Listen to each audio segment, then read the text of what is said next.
Hello and welcome to the blizzard of 2018. 2 days ago, the weather lady said that we may be getting 2 to 4 inches starting Wednesday night into Thursday, and the story kept changing as the week progressed.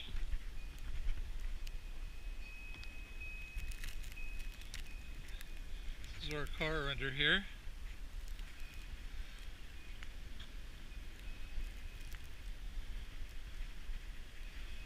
Snow drifts up to about 3 feet.